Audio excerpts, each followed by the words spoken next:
Nous venons de lire le texte de base, dont la clé est « Vous connaîtrez quoi?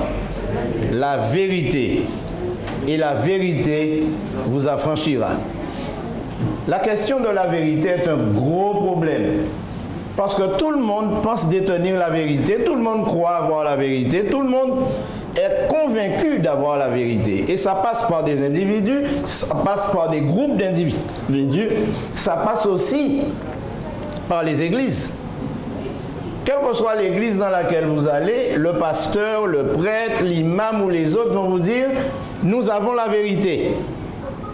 Et d'ailleurs, Jésus, devant Pilate, a entendu cette question de sa part. Mais qu'est-ce que la vérité? C'est une question. Aujourd'hui, il y a des gens qui vous disent « Je suis à la recherche de la vérité ». D'autres disent « Je suis en quête de vérité ». Mais Jésus nous dit « Vous connaîtrez la vérité ». Vous connaîtrez la vérité. Et la vérité vous affranchira, vous libérera. Alors, ceux qui l'écoutaient, puisqu'il parlait aux Juifs qui avaient cru en lui, ceux qui l'écoutaient lui répondirent « Nous sommes la postérité d'Abraham et nous ne fûmes jamais esclaves de personne. Comment, dis-tu, vous deviendrez libres? Nous ne fûmes jamais esclaves de personne. » Est-ce que ces Juifs étaient frappés d'amnésie? Non, parce qu'on peut être juif sans être hébreu. On peut être hébreu sans être juif. Et je suppose que ces Juifs étaient en train de dire à Jésus, nous n'avons pas connu l'esclavage. Comment peux-tu dire que nous serons libres, affranchis? Moi, je n'ai pas connu l'esclavage, mais mes ancêtres, oui. Et mes ancêtres, ils sont de l'Afrique. Et à cause de ce lien, je suis africain par adoption, par circonstance. Mais aux Antilles françaises, en Haïti, aux États-Unis, à Cuba et en bien d'autres endroits, on a connu l'esclavage. 400 ans d'esclavage, exactement comme le Seigneur avait dit à Abraham, ta postérité connaîtra l'esclavage. Mais en Deutéronome 28, Dieu dit que l'esclavage sera le lot de ceux qui lui désobéissent. Ainsi donc, lorsque Jésus dit « Vous connaîtrez la vérité et la vérité vous affranchira », on peut comprendre pourquoi certains ont dit « Mais nous n'avons jamais été esclaves, comment pouvons-nous être libres ?» J'ai demandé à une jeune fille qui lit bien et à un garçon qui lit bien de se mettre ici. Est-ce que je peux les identifier? Ashley? Ou Sheila? Oui, il n'y a pas de problème. Il faudra leur donner un micro, peut-être. Et le garçon qui lit bien, il est où? Il n'y a aucun garçon qui lise bien dans l'assemblée? Ok, mais c'est pas bien grave. Il y a beaucoup de garçons qui lisent. Donc, la réponse de Jésus à cette question, vous deviendrez libre, cette réponse est dans la parole de Dieu. Car la liberté en question n'est pas une liberté physique, c'est-à-dire la rupture des chaînes. La liberté dont il est question, c'est la liberté de l'esprit. Se libérer de l'aliénation culturelle, se libérer de l'aliénation religieuse, se libérer de toutes les formes d'aliénation qui font que nous ne connaissons pas la vérité. Et c'est pourquoi aujourd'hui, j'ai intitulé ma réflexion avec vous, « Connais-tu Jésus ?» Il y a beaucoup de personnes qui prétendent connaître Jésus, mais la parole de Dieu nous dit qu'on ne le connaît pas. D'ailleurs, j'aimerais demander à Sheila de bien vouloir lire Acte 17, versets 15 et 18. Acte 17, 15 et 18. Nous allons lire vite et nous allons lire beaucoup. Actes 17, 15 et 18. Il est écrit: ceux qui accompagnaient Paul le conduisirent jusqu'à Athènes. Puis ils s'en retournèrent, chargés de transmettre à Silas et à Timothée l'ordre de le rejoindre au plus tôt. Comme Paul les attendait à Athènes, il sentait au-dedans de lui son esprit s'irriter, à la vue de cette ville pleine d'idoles. Il s'entretenait donc dans la synagogue avec les Juifs et les hommes craignant Dieu, et sur la place publique chaque jour avec ceux qu'il rencontrait. Quelques philosophes, épicuriens et stoïciens se mirent à parler avec lui. Et les uns disaient: que veut dire ce discoureur? D'autres, l'entendant annoncer Jésus et la résurrection, disaient: il semble qu'il annonce les divinités étrangères. Voilà Paul à Athènes. Il semble qu'il parle de divinité étrangère. Et on peut comprendre pourquoi il le faisait. Parce que quand nous lisons au verset 21, « Or, tous les Athéniens et les étrangers demeurés à Athènes ne passaient leur temps qu'à dire ou à écouter des nouvelles. » C'était toujours sur WhatsApp. Paul, debout au milieu de l'aéropage, dit: « Hommes athéniens, je vous trouve à tous égards extrêmement religieux. Car en parcourant votre ville et en considérant les objets de votre dévotion, j'ai même découvert un autel avec cette inscription: à un Dieu inconnu. Ce que vous révérez sans le connaître, c'est ce que je vous annonce. » Prions le Seigneur. Ô Éternel, notre Père, veuille nous ouvrir l'intelligence et nous permettre non seulement de comprendre ce message, mais de l'accepter et de faire en sorte que nous l'adoptions dans notre vie de tous les jours. Accorde-nous ton esprit et place en nous la vérité. C'est au nom de Jésus que nous te prions. Amen. Amen. Jean 1, verset 18. Jean 1, verset 18, il est écrit: personne n'a jamais vu Dieu, le Fils unique, qui est dans le sein du cœur, est celui qui l'a fait connaître. Amen. Personne n'a jamais vu Dieu. Donc on ne peut pas prétendre connaître Dieu puisqu'on ne l'a pas vu.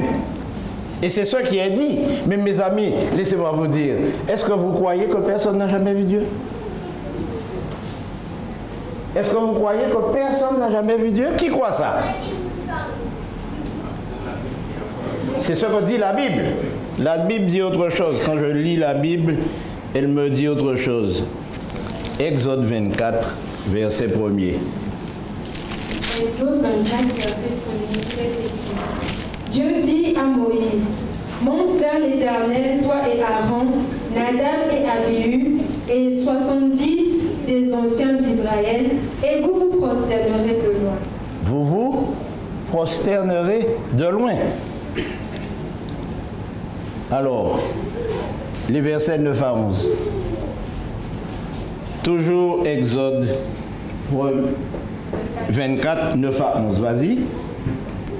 Exode 24, 9 à 11. Moïse monta avec Aaron, Nadab et Abihu et 70 anciens d'Israël. Ils virent le Dieu d'Israël sous ses pieds. C'était comme un ouvrage de saphir transparent, comme le ciel lui-même dans sa pureté. Que dit la Bible? Ils virent. C'est pas ça? Nous nous disons que la Bible dit qu'on n'a pas vu. Mais qui l'a vu? Continue. Il n'étendit point sa main sur les lits des enfants d'Israël. Ils virent Dieu et ils mangèrent et burent. La Bible dit qu'il y a des hommes qui ont vu Dieu. Est-ce que vous le croyez? Oui. Même s'ils l'ont vu de loin, même s'ils l'ont vu que ses pieds, même s'ils l'ont vu comme petit bout de Dieu, ils l'ont vu quand même. Donc lorsque nous lisons « Personne n'a vu Dieu et vivre », je ne dirais pas que c'est faux.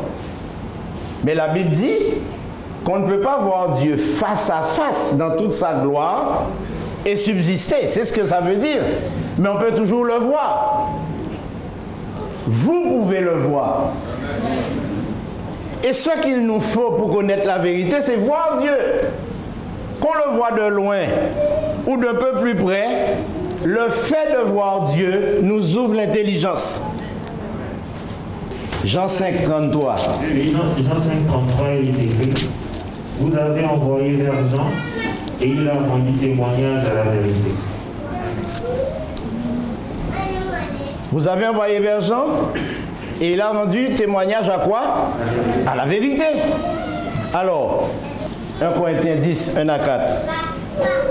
1 Corinthiens 10, 1 à 4. Il est écrit: frères, je ne veux pas que vous ignoriez que nos pères ont tous été sous la nuée, qu'ils ont tous passé au travers de la mer, qu'ils ont tous été baptisés en Moïse dans la nuée et dans la mer, qu'ils ont tous mangé le même aliment spirituel et qu'ils ont tous bu le même breuvage spirituel, car ils buvaient à un rocher spirituel qui les suivait, et ce rocher était Christ. Nous voyons que Christ était présent dans l'Ancien Testament. Il était présent parmi son peuple. Mais sous quelle forme? La forme d'un rocher. Exode 13, 17, 18, 21. Exode 13 est écrit. N'hésitez pas à prendre vos Bibles et à lire même dans votre tablette.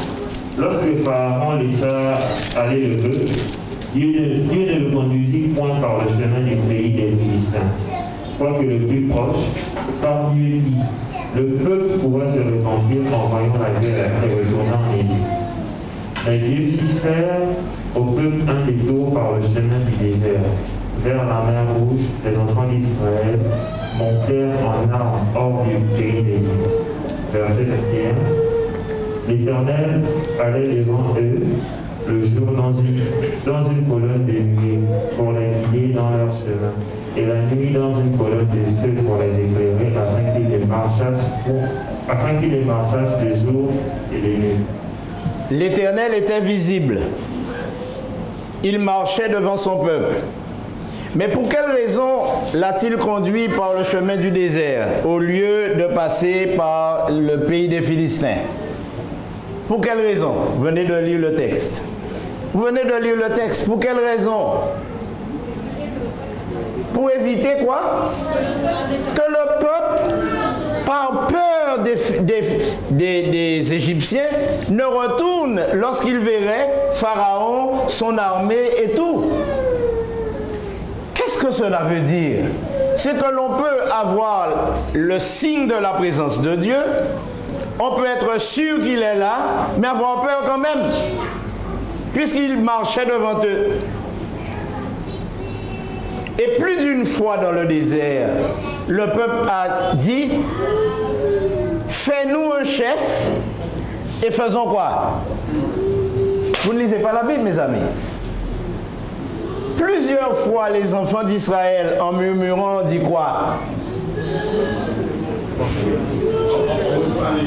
Ils ont fait un veau d'or parce que Moïse était sur la montagne en présence de Dieu qu'il voyait, mais eux, ils ne voyaient pas Dieu, ils entendaient seulement sa voix. Ils ont voulu un Dieu visible. Mais plusieurs fois, ils ont dit: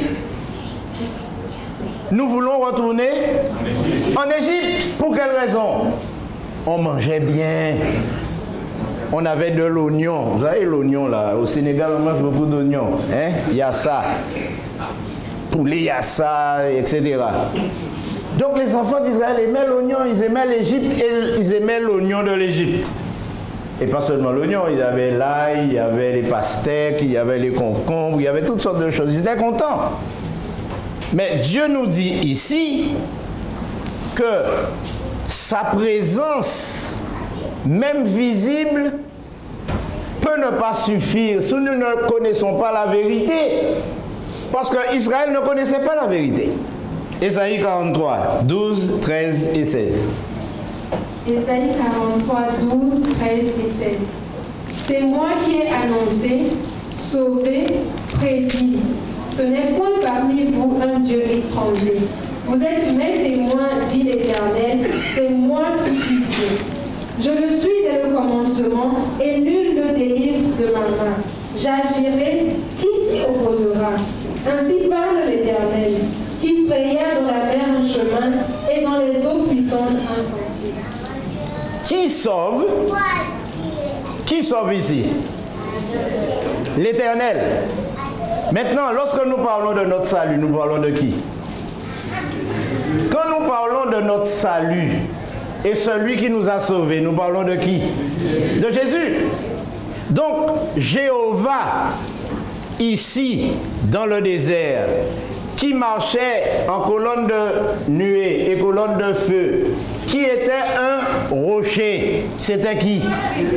C'était Christ. Et il dit, c'est moi qui vous sauve, c'est moi qui vous ai sauvé. Alors, lisons Ésaïe 7, versets 10 à 14.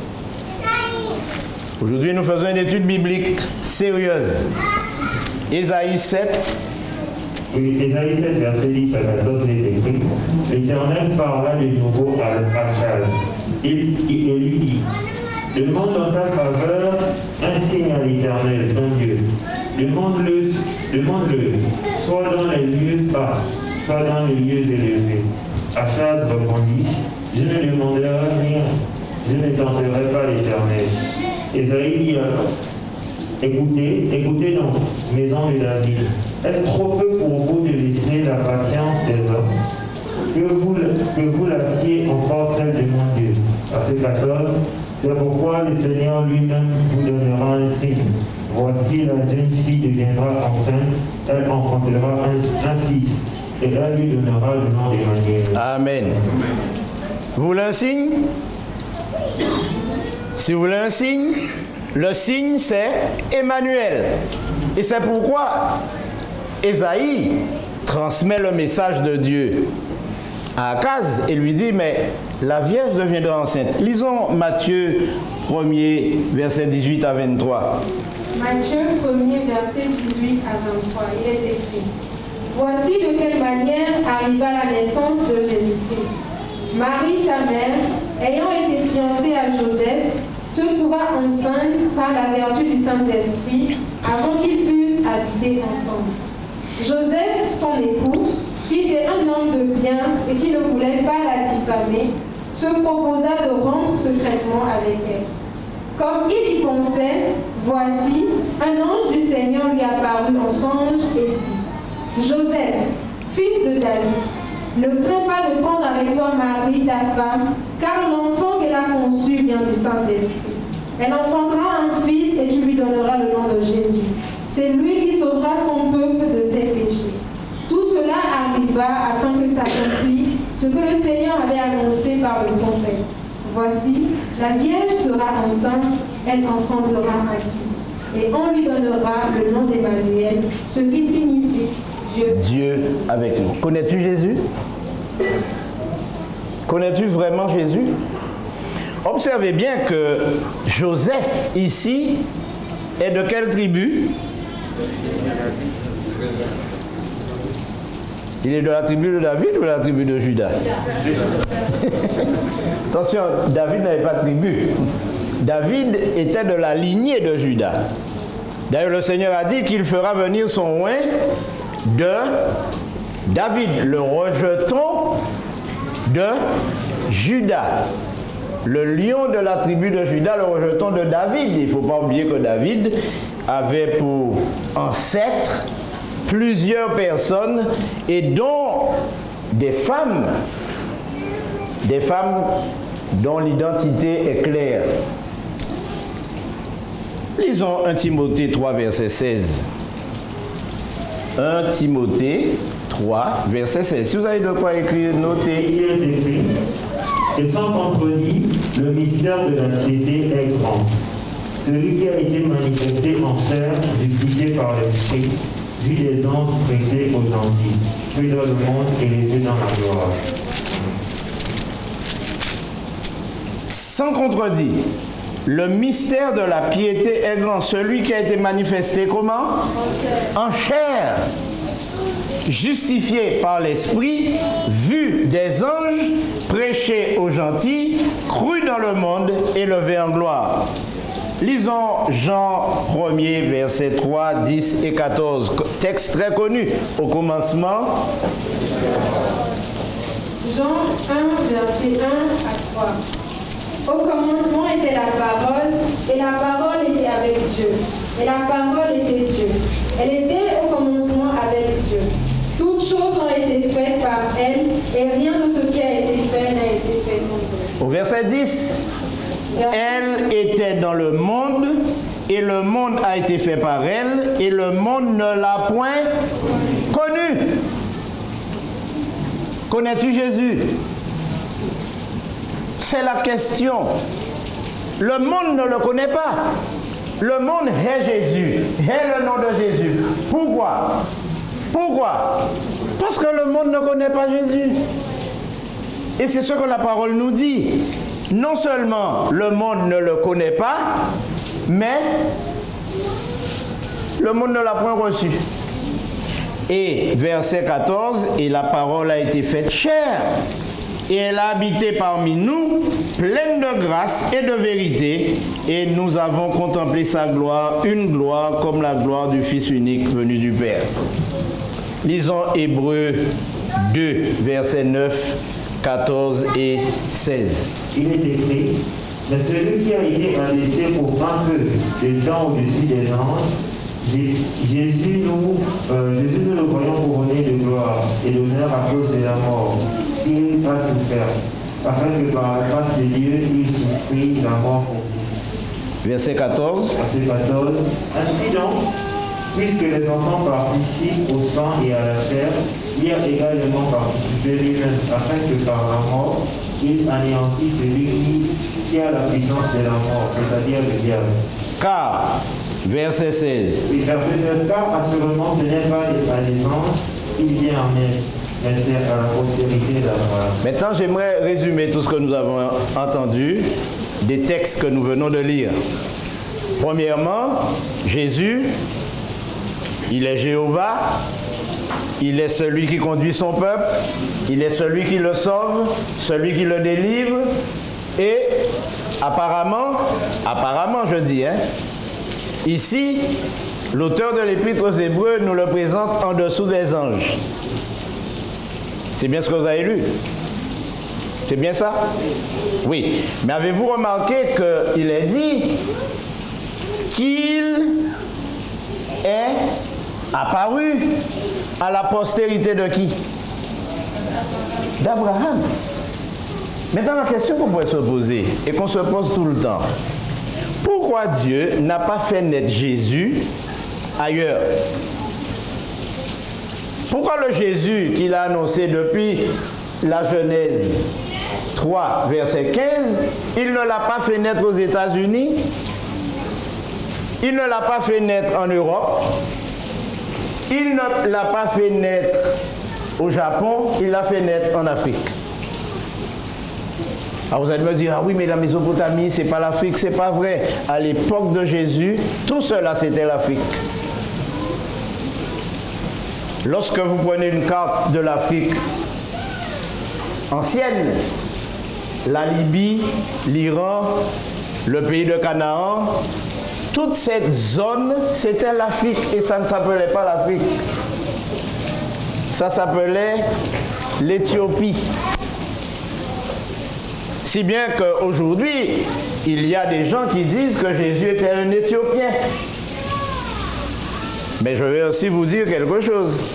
Les kimbanguistes, vous savez ce que c'est? Qui sait ce qu'est un kimbanguiste? Les kimbanguistes pensent que Jésus était un bantou. Parce qu'ils situent toute cette histoire le long du fleuve Congo. Maintenant, mes amis, nous sommes en train de parler de la vérité. Pourquoi Dieu n'a-t-il pas fait naître Jésus dans une autre nation? Mais il parle de la postérité d'Abraham. Alors, lisons Genèse 22, versets 1 et 2. Genèse 22, versets 1 et 2. Il est écrit. Après ces choses, Dieu mit Abraham à l'épreuve et lui dit, Abraham, et il répondit, me voici. Dieu dit, prends ton fils, ton unique, celui que tu va-t'en au pays de Moria, et là, offre-le en holocauste sur l'une des montagnes que je te dis. Qu'est-ce qui s'est passé? Dieu va donner à Abraham une image de ce qu'il est lui-même et de ce qu'il veut faire. Qu'est-ce qu'il dit à Abraham? Prends ton fils. Quoi? Ton unique. Mes amis, si vous connaissez la parole de Dieu, est-ce que c'était l'unique fils d'Abraham? Non. Il y avait au moins un avant lui qui s'appelait Ismaël et c'était l'aîné. Mais lorsque Dieu parle de son fils unique, il parle de qui? D'Isaac. De ce garçon qui est né de l'union d'Abraham, qui était un Babylonien par naissance, puisqu'il vivait à Ur en Chaldée, et Sarah qui était elle-même de la même région et de la même ethnie. Et cet Isaac est le fils unique, alors qu'il y a un autre fils. Il est en train de nous dire ce que lui-même il a fait. Et au moment où il va porter la main sur l'enfant, le Seigneur lui dit, ne fais rien. Et au verset 15, l'ange de l'Éternel appela une seconde fois Abraham des cieux et dit, je le jure par moi-même, parole de l'Éternel, parce que tu as fait cela et que tu n'as pas refusé ton fils, ton unique, je te bénirai et je multiplierai quoi? Ta postérité comme les étoiles du ciel et comme le sable qui est sur le bord de la mer, et ta postérité possédera la porte de ses ennemis. Toutes les nations de la terre seront bénies en ta postérité, parce que tu as obéi à ma voix. Il est important que nous comprenions qu'est-ce que la postérité d'Abraham. Suis-je de la postérité d'Abraham? Qu'en pensez-vous? Si vous le dites avec bienveillance, je le crois. Si vous le dites avec malveillance, je vous crois aussi, mais je ne vous aime pas. En tout cas, je n'aime pas la réponse que vous avez faite. La postérité d'Abraham, c'est qui? C'est Jésus. Qu'on le veuille ou non, c'est Jésus la postérité d'Abraham. Puisqu'il est question de qui? D'Isaac. Il n'est pas question d'Ismaël. La postérité d'Abraham, ce n'est pas Mohamed. La postérité d'Abraham n'est pas Mohamed. Selon ce que nous venons de lire, la postérité d'Abraham, c'est celle qui vient d'Isaac. Ainsi donc, lisons Isaïe 9, versets 6 et 7 que vous connaissez très bien. Je pense que vous n'aurez aucun mal à lire ce texte parce que vous le connaissez. Isaïe 9, verset 6. Isaïe 9, verset 6, il est écrit, car un enfant nous est né, un fils nous est donné, et la domination reposera sur son épaule. On l'appellera admirable, conseiller, Dieu puissant, Père éternel, prince de la paix. Est-ce que vous avez bien compris ce qui est écrit là? Un enfant nous est né, un fils nous est donné, la domination reposera sur son épaule et on l'appellera comment? Merveilleux. Conseiller. Comment? Dieu puissant. Jésus est Dieu. Qu'on le croit ou non, qu'on l'accepte ou non. Aujourd'hui, il y a beaucoup de batailles théologiques autour de la Trinité. Et certains disent, les adventistes ont dévié parce qu'ils croient à la Trinité des catholiques. Mais la Bible nous enseigne qu'il y a un Père et un Fils unique, n'est-ce pas? Et un Esprit Saint. Vous croyez à cela? Est-ce que vous y croyez toujours? Est-ce que vous y croyez après avoir vu toutes ces vidéos qui disent que ce n'est pas vrai? Je J'ai reçu même d'un adventiste une vidéo tournée par un adventiste qui disait que la Trinité n'est pas biblique. Mais ici, nous sommes en train de découvrir que Jésus est d'essence divine et il agit avec la même puissance que son Père, sauf lorsqu'il était sur terre agissant en dessous des anges pour la circonstance. Alors, si nous lisons le verset suivant, « Donner à l'empire de l'accroissement et une paix sans fin au trône de qui? De David. » Mes amis, le trône de David sera restauré. Nous ne le croyons pas. Il y a beaucoup de personnes qui ne croient pas que Dieu va rassembler son peuple. Parce que lorsque nous parlons d'Israël, nous méprisons Israël. En disant que c'est nous Israël. C'est pas vrai. Dieu a un peuple, le même, et il dit qu'il ne l'a pas rejeté, qu'il va le restaurer, qu'il va le regrouper, qu'il va le réunir et qu'il va lui donner à nouveau la domination et il va instaurer, grâce à son peuple, une paix sans fin. C'est écrit là dans la Bible, pas moi qui l'ai inventé. Donc faisons attention à ce que nous disons. Jésus est mort pour toutes les nations, pour toutes les couleurs de peau, pour toutes les races. D'ailleurs, il n'y en a pas beaucoup, il n'y a qu'une seule race. Il n'y a qu'une seule race, il n'y a pas plusieurs races. Il y a des différentes ethnies, des différents groupes ethnologiques, différentes couleurs de peau, mais il n'y a qu'une seule race. Et nous ne devons jamais oublier ça. C'est pourquoi, dans l'Église adventiste, il n'y a pas de racisme. Parce que le racisme, c'est opposer une race à une autre, mais s'il n'y a qu'une seule race, elle va s'opposer à qui? Nous ne pouvons pas être racistes.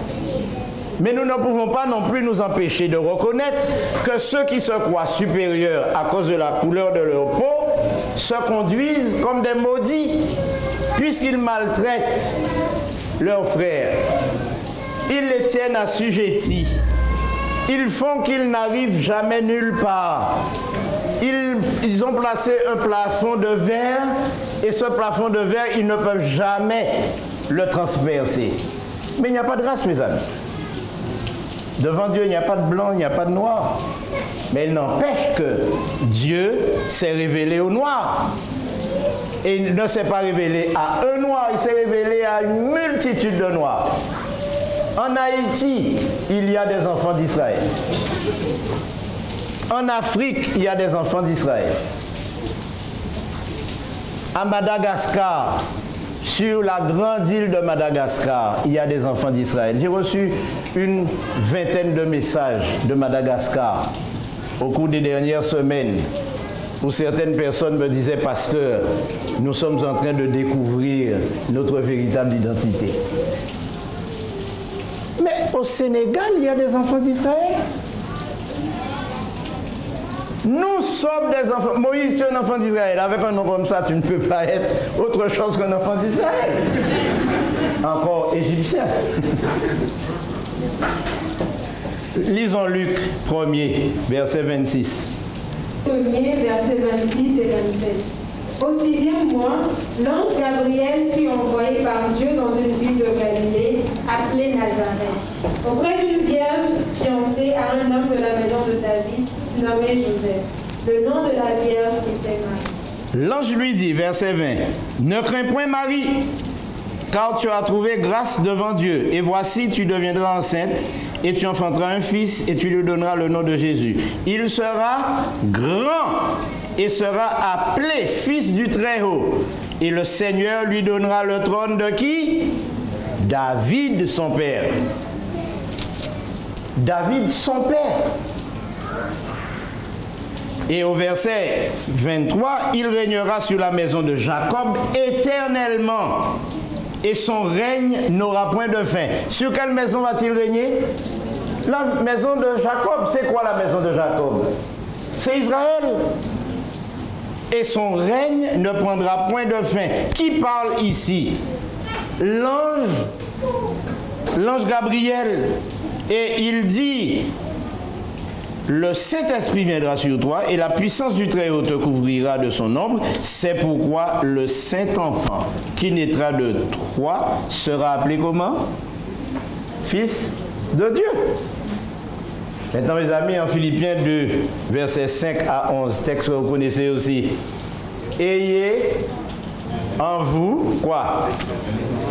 Les sentiments qui étaient en Jésus-Christ. Lisons Philippiens 2, 5 à 11. Il est écrit,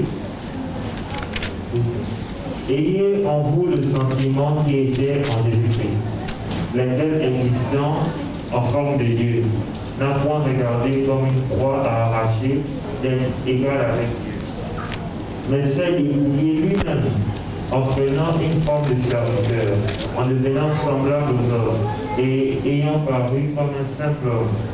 Il s'est humilié lui-même, se rendant obéissant jusqu'à la mort, même jusqu'à la mort de la croix. C'est pourquoi aussi Dieu l'a souverainement élevé et lui a donné le nom qui est au-dessus de tout nom, afin qu'au nom de Jésus, tous genoux fléchissent dans les cieux, sur la terre et sous la terre, et que toute langue confesse que Jésus-Christ est Seigneur à la gloire de Dieu, le Père. Si nous relisons ce texte, nous allons comprendre qu'il s'est dépouillé lui-même. Quand quelqu'un se dépouille de quelque chose, c'est que cette chose lui appartenait. Et il décide de la mettre de côté momentanément. Donc Jésus était dans le ciel. Il a décidé de se dépouiller de sa divinité pour venir sur la terre. Et maintenant qu'il s'est dépouillé, non seulement il s'est dépouillé, mais il n'était pas jaloux d'être considéré comme l'égal de Dieu. C'est ce qui est dit. Si quelqu'un disait à Jésus, tu es Dieu, il ne disait pas non, non, non, non, par modestie. Mais ce n'était pas non plus un objectif pour lui. Pourquoi? Parce qu'il avait décidé de se dépouiller. Alors mes amis, je pense que nous pourrions finalement nous arrêter là. Et c'est pourquoi j'aimerais que nous lisions, avant de terminer, un texte que nous avons lu au début. Acte 17. Revenons à Acte 17. Acte 17. Et cette fois, c'est moi qui vais lire. Et je remercie mes amis qui m'ont aidé à parcourir ce périple. Acte 17, verset 26. Et nous lirons jusqu'au verset 30. Il a fait. Qui il? Est-ce que quelqu'un peut me dire le il dont il est question? Il a fait. Jésus. Que tous les hommes sortis de même sang habitassent sur toute la surface de la terre, ayant déterminé la durée des temps et les bornes de leur demeure. Il a voulu qu'ils cherchassent le Seigneur et qu'ils s'efforçassent de le trouver. Comment? En tâtonnant. On n'est jamais sûr de rien, n'est-ce pas Moïse? On tâtonne, on cherche. Mais ce qui est important, ce n'est pas de tâtonner, c'est de faire quoi? C'est de chercher. Il y en a qui tâtonnent mais qui ne cherchent pas. Il est dit ici, s'efforçassent de le trouver en tâtonnant, bien qu'il ne soit pas loin de chacun de nous. Car en lui, nous avons la vie, le mouvement et l'être. C'est ce qu'ont dit aussi quelques-uns de vos poètes. De lui, nous sommes la race, une seule race. Nous sommes de la race de qui? De Jésus. Et il est dit ici, ainsi donc, étant la race de Dieu, nous ne devons pas croire que la divinité soit semblable à de l'or, à de l'argent ou à de la pierre, sculptée par l'art et l'industrie de l'homme. Dieu, sans tenir compte des temps d'ignorance, annonce maintenant à tous les hommes, en tout lieu, qu'ils aient à se repentir. Alléluia. Parce qu'il a fixé un jour où il jugera le monde selon la justice par l'homme qu'il a désigné, ce dont il a donné à tous une preuve certaine. En faisant quoi? En le ressuscitant des morts. Amen. Quelle belle vérité. J'espère que nous avons fait une petite découverte aujourd'hui. J'espère que nous avons fait un petit voyage autour de la personne de Jésus. Mais en conclusion, j'aimerais vous dire, mes amis, nous ne connaîtrons jamais Jésus si nous nous contentons de lire la Bible. Nous pouvons toujours la lire du matin au soir, du 1er janvier au 31 décembre, de la Genèse à l'Apocalypse, sans jamais trouver Jésus, ni le découvrir, ni le connaître. D'ailleurs, c'est lui-même qui le dit. Vous sondez les Écritures parce que vous pensez trouver en elles la vie éternelle. Ce sont elles qui rendent témoignage de moi.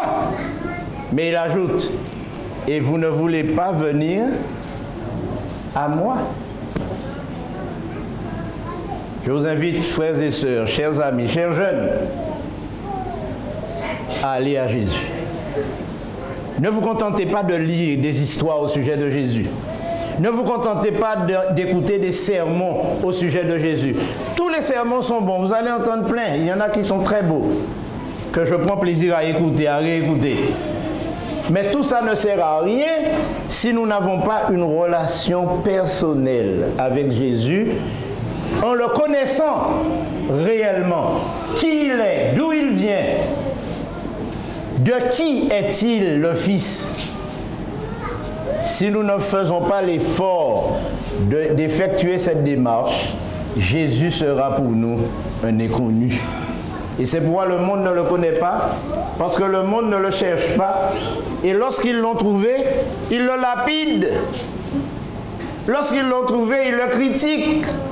Lorsqu'ils l'ont trouvé, ils le blanchissent ou ils le noircissent. Mais ce qui est important, frères et sœurs, ce n'est pas le Jésus historique, c'est le Jésus sauveur personnel. Que le Seigneur vous bénisse et qu'il vous garde. Amen.